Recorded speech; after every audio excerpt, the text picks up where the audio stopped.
Hey everyone, welcome back to the channel. So if you've ever had an interest in flying things or remote control or these quadcopters, then you probably have one of these like the Cyma X5C, which is a really popular drone for beginners because it's really cheap and it's really accessible, or even something like this Eachine E50, which is controlled by your smartphone. Now this is already broken. So if you've had some of these for quite some time, then just like this one, then you probably have it's probably already broken. You maybe have a worn gear or something, or maybe the transmitter is not working, or maybe you've outgrown these quads because the Cyma X5C does not really have it's not really known for its performance. So it flies okay for a beginner, but eventually you'll feel wanting for something more. So the usual option that people know of is to from a Cyma X5C, they go buy like a Phantom or a Spark or a Mavic or some of those aerial drones like that. But the DJI quads are great if you are into cinematography. But if you really want to push the performance of these things, if you just really want to have the fun of flying, then I might have a better suggestion for what you can do with your toy quads. All right, so stay tuned.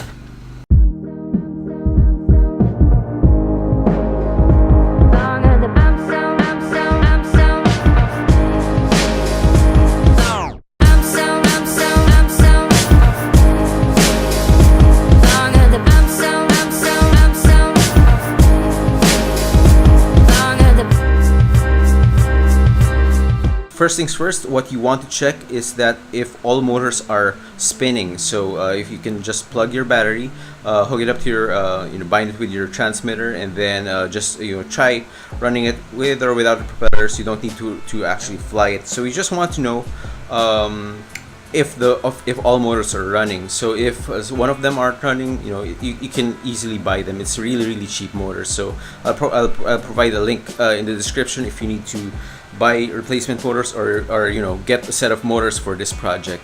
And another thing you want to take note of is the direction of the propeller rotation. So typically your quad is going to the propellers of your quad is going to rotate clockwise on the upper left and the lower right, and then counterclockwise for the lower left and the upper right. So you can also check this out. The high side of the propeller is where the direction is, so it rotates like this to lift the quadcopter up. So that's another clue. So if you check the opposite side, it's also angled, the high side is also angled towards inside center. There's one more thing I want to point out about the rotation of the propellers. So we've already established that the upper left and lower right propellers rotate clockwise, and the other two rotate counterclockwise. And that's the same for the propellers on this toy drone and most other toy drones. But we've already established that they use gearing to rotate these propellers with the small motors.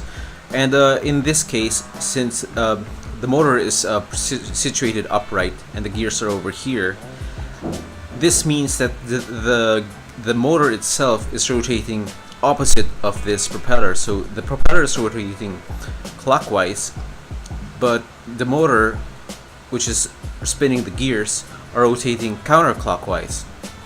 And it's different for depending on the quadcopter you have. So for example, on the Cyma X5C, it is also being geared down, but the position of the motor is upside down, since we have the gears here at the bottom. Here we have it at the top. That's why the motor here is in an upright position, and here the motor is upside down. So here we don't need to consider if the motor is spinning opposite of the propellers, because it's upside down. It's spinning in the same direction as the propellers if it was right side up. So the first thing we have to do is just remove all of these screws for the propellers, and then remove all of the propellers. Once you take the propellers out, there are a couple more screws that you need to undo. So there are 1, 2, 3, 4, 5 on each arm, and there are also screws inside the battery compartment. So there are 2 screws over here. There are a couple more screws in here. It's underneath the legs of the quadcopter, so you just need to pull this out. It's just a friction. These are just friction fit, so you can see that there are some screws there. I'm not sure if you can see it, but I removed some of them, and you just need to remove these 4 screws, and the upper shell should pop out. Now that we've gotten all of the screws out, we can now just remove the top shell, and you can see that aside from the flight controller, there isn't much in the way of parts going inside any of these toy grade quadcopters. So it's really just the flight controller, the motors, and some gear, and some maybe some LEDs in this case. So you also want to take note that the clockwise rotating motors have blue and red wires, while the counterclockwise motors have black and white wires. Now the red is for positive and the blue is ground. Here you have white as positive and the black is ground. So you can see that on the board it's also printed that there's M2 minus. This is for the motor 2 negative, which is the blue wire, and M2 plus. So even if after we take out all of these wires, we know where we're going to be putting all of the motor wires. Right, so I've also already unscrewed one of these motor arms, and as you can see, it is just the motor, and then there's the gear and everything. So to remove this motor, you just need to push that out. So since there was no way that I was going to get these motors and the flight controller out of the frame without damaging the frame, and I wanted to keep the frame, for maybe someone else might need it, so I wanted to keep the frame intact so I don't damage the frame. I'm just decided that I'm going to desolder these pins where the motor wires go, and so to do that, you just take your soldering iron, you just heat the soldering, just touch that tip, and then just do something like that, and it comes off. So we just need to do that for all of the contacts. Once you've finished desoldering the wires, you just need to pull out the motors, and oops, okay, so that one is still connected to the board. You just need to remove that quickly, and you just need to pull that out, and do the same for the rest of them. Now if you have another toy quad like this Lishi Toy 6052W that I have, it's actually my girlfriend's quadcopter. So it's just a matter of looking for the screws that'll get the job done. So in this case, I already removed the 4 screws at the bottom, and now it's just a matter of pulling this away. And it's actually a very nice frame, because you can see the flight controller right away, and it's actually quite a big flight controller too. So it's much bigger than the one in the Syma X5C. Regardless of your which toy quad you own, it's just a matter of looking for the right screws to undo and just taking it apart. Now I'd just like to point out that this propeller on the forward left and also on the back right are clockwise props, while clockwise spinning props, yeah, and the one on the forward right and the back left are counterclockwise spinning props. However, if you take a look, let's take a look at this one, this forward left arm. It is connected and here on the flight controller board, and you can see that it has a black and white wire, which is not a clockwise spinning prop motor. It's actually a counterclockwise spinning motor, and we know that because we took a look at the Syma X5C, and the one it has on the forward left arm is a motor with red and blue wires, not the black and white wires. And like I mentioned earlier, it's because this one is geared and the motor is upright. So when the motor spins counterclockwise, it spins the propellers clockwise. So it's actually spinning. The motors are actually spinning the opposite direction of the propellers. So that's one thing to take note. Here at the center we have the Lantian 105mm frame. So if this is the first time you're going to be building your own quad, a lot of frames out there are made out of carbon fiber, which is a very strong and lightweight material. The Lantian is also a very lightweight frame. It has very thin arms, so it does flex a little, and there is a possibility that you might break one of these arms in a hard crash. Now this generic 100mm quadcopter frame has a little bit thicker arms. It doesn't flex as much, but it does have a little bit more weight than the Lantian. And over here to the right we have a Tiny 8X, and this is the largest of the Tiny series, and which is a series of tiny whoop style quadcopters made by LDARC, formerly known as King Kong. This comes with several different canopies, which are different in color, so you can choose depending on your preference. So I have here the red one. But the great thing about this canopy is that you can also use it with this one because it has screw holes at the side and at the front. So you can remove this top plate and you can just use one of these canopies for this one. So that might be something worth looking into. It also comes with several different colored frames and propellers, and the propellers can also be used on these ones. So I'm gonna link all of these in the description. Right, so the common thing about all of these frames is that they are made for 8520 motors, which means that the motor has is 8.5 millimeters wide and 20 millimeters high. The problem is that a typical toy quad would have 720 motors, so which means that the motors are a little bit thinner or narrower than these holes. So why did we choose these frames for our project? That's because first, there is not that much choices when it comes to frames that can handle 720 motors. So you have the Tiny 7, which is a little bit smaller than this one, but it is a little bit bigger than my 615 Tiny Whoop. So this one has 615 motors, which are 6 millimeters wide and just 15 millimeters high. So these, if you can see, there's quite a big difference between the motors that this one can take and the one that this one has. So the typical toy quad would have a motor size that would be halfway between this one and this one. But again, that is an option. So that is probably one of the only options you have, is to get a Tiny 7, which takes 720 motors. Now that we've got the flight controller and the motors separated from our toy quad, the Syma X5C or whatever toy quad you have lying around, we can now start with the conversion from a toy quad to a full-fledged micro-brushed FPV racer. So I'm going to be breaking this down into 3 phases. So it really depends on how much budget you want to invest in this and how much time, and yeah. So and also depending on what skill level you are here. So phase 1 is basically transplanting all of the toy quad guts into one of these frames. In particular, one of these 2 frames, we're not going to be able to put it here because this one takes a different kind of flight controller.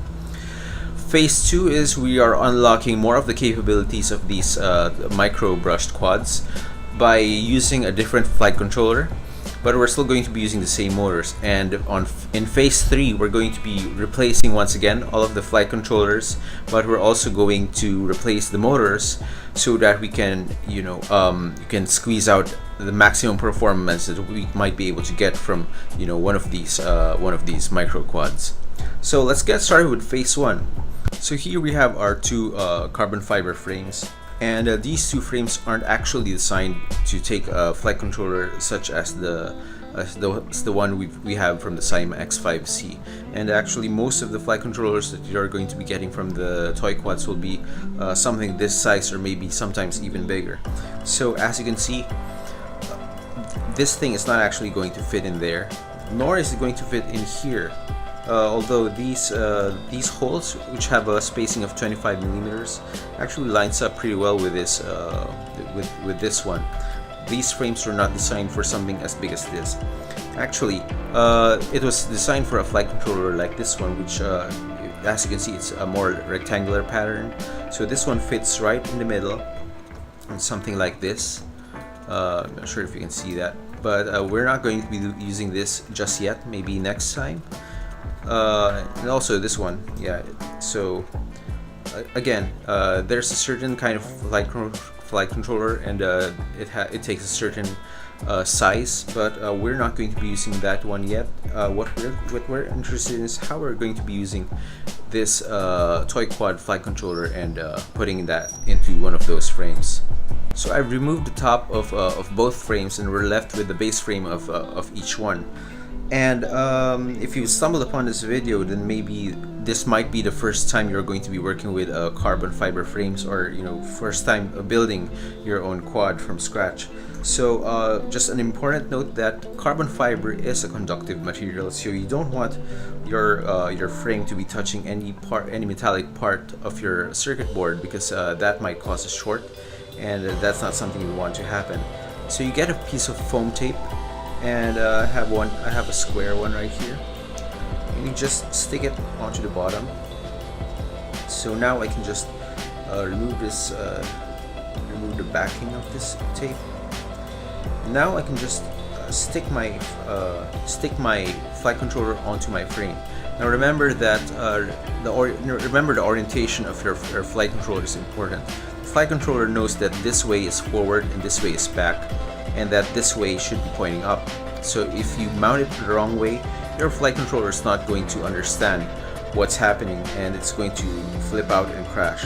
As best as you can, put it right smack at the center. You don't want it to be too much to the left or too much to the right, nor is it too much to the front and too much to the back, but it doesn't have to be perfect. Okay, so now I've stuck that flight controller onto my frame with our piece of foam tape, and I've also added a little bit more foam tape because there are some microchips or some ICs down there at the back, so I was causing the flight controller to be tilted a little bit forward. So to compensate, I added a little bit more foam tape in the front so that it sits more or less flat onto that flight controller. So I noticed that I forgot to remove this connector right here, and this is the connector that goes to the camera of the Syma X5C. Now we don't want that camera because first, the latency is very, very slow.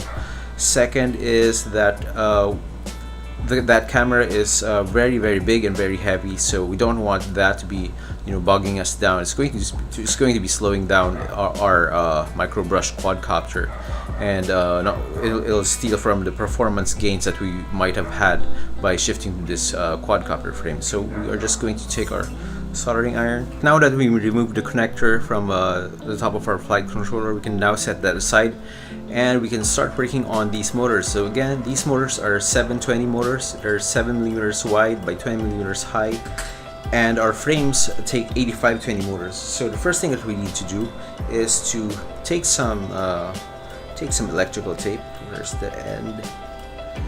And we can just wrap a few rolls around our motors until they are a little bit thicker. Doesn't have to be too thick, just a little bit thicker. Now that we've made a few rolls of electrical tape, you'll see that not much is required. We just need to thicken that up a little bit, and we just need to put this in.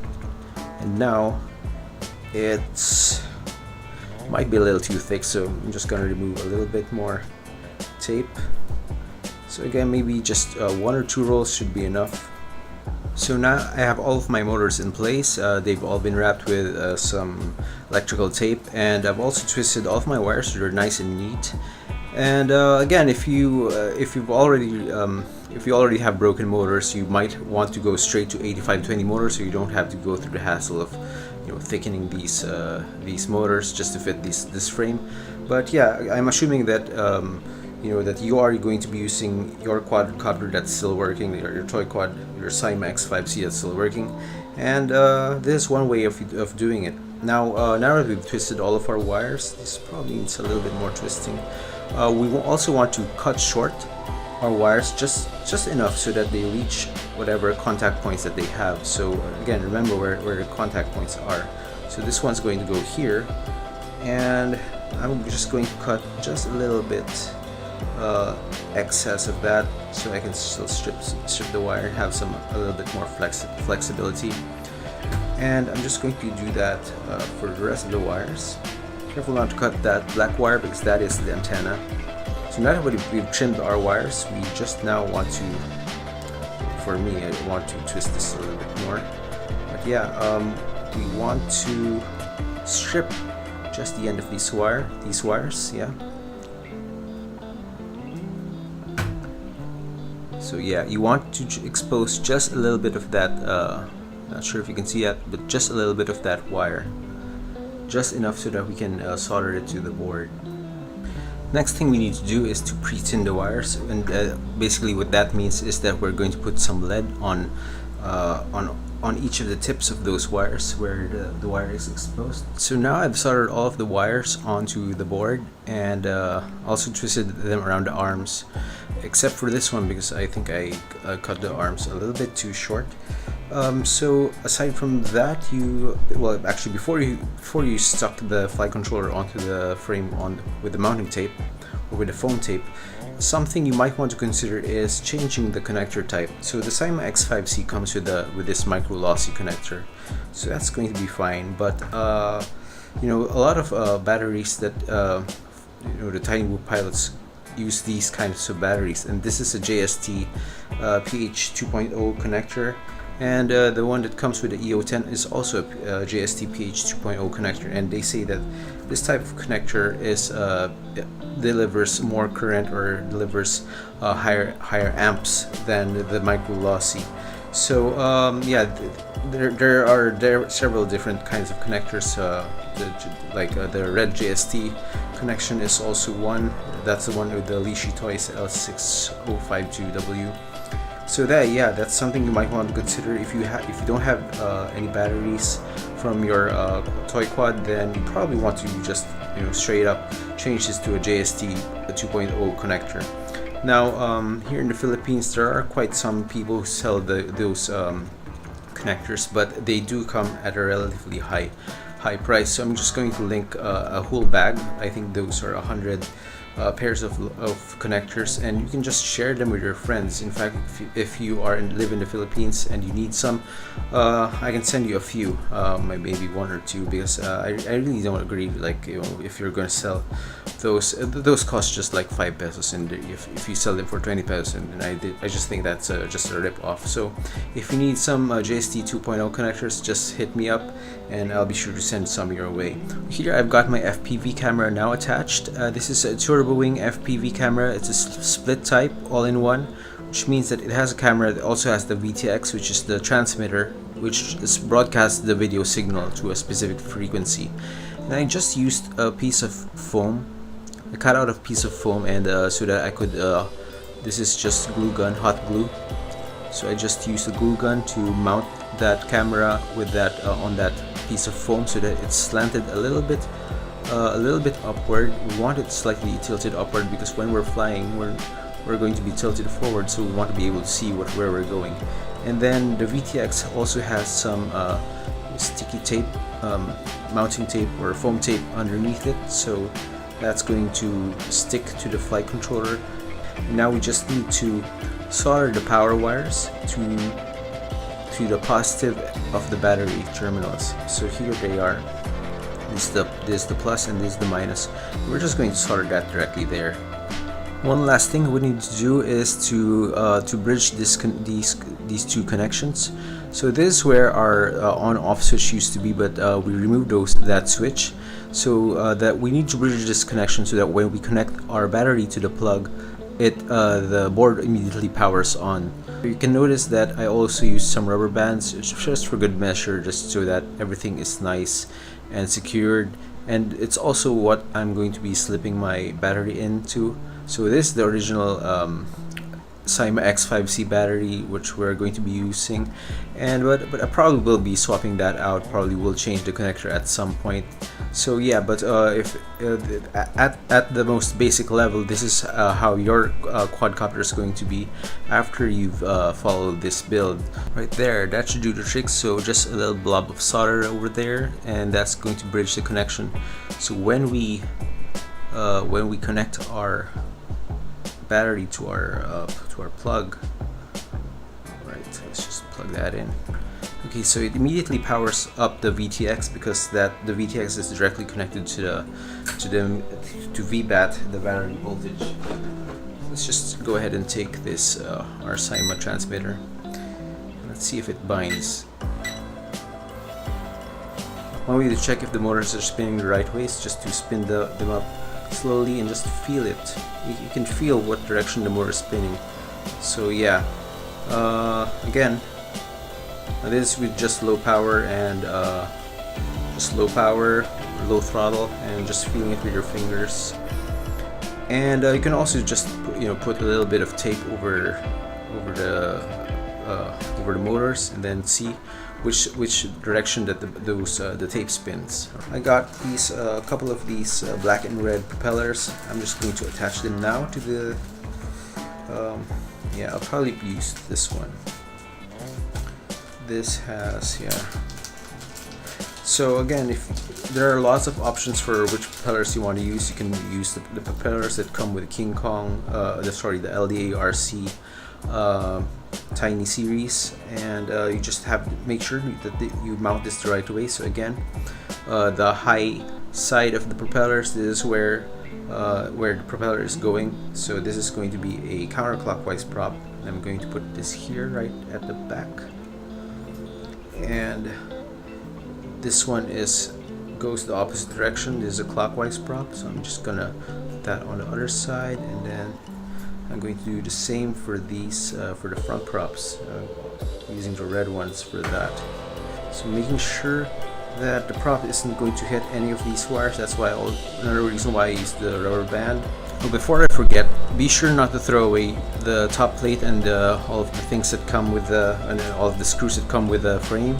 So whichever frame you chose, be sure to keep the top plate and and everything that came with it, because we are going to be still using these things in phase 2 of our conversion. So this is how it looks like after I transferred the flight controller board of the L6052W onto this 100mm quadcopter frame. So just like last time, here I have three foam tapes sandwiched together. So it was because this connector was getting in the way and I didn't want to remove it.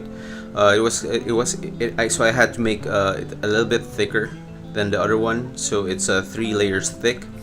And since I didn't have any more space on the frame itself, I mounted it with some more foam tape, the camera, on the board itself, as well as the VTX, and then soldered all the motors to their corresponding motor pads, which are on the underside actually.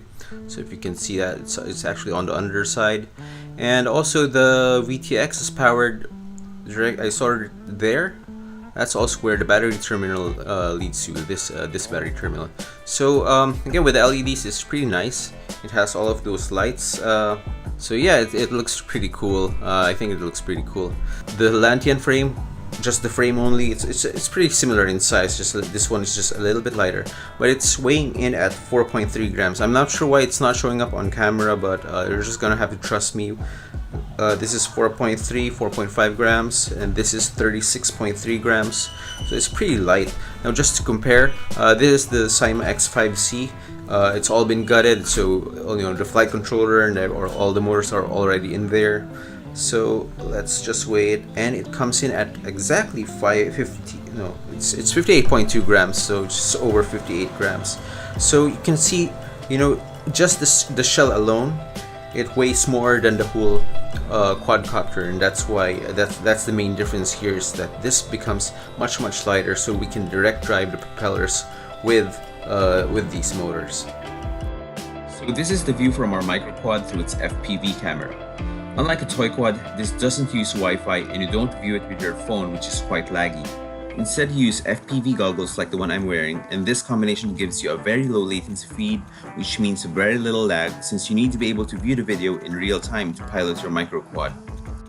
Here I'm flying on a very windy day, and on low rates, there were times that I was moving backward due to the wind, even though I was trying to pitch forward. Switching to high rates gives it better flight characteristics and could fly quite nicely even through the wind. So that's been it for phase 1 of our microbrush conversion. I hope you liked and enjoyed this video. If you found this useful, make sure to click on that like button and hit on subscribe, because we're going to be coming out with phase 2 and phase 3 as well.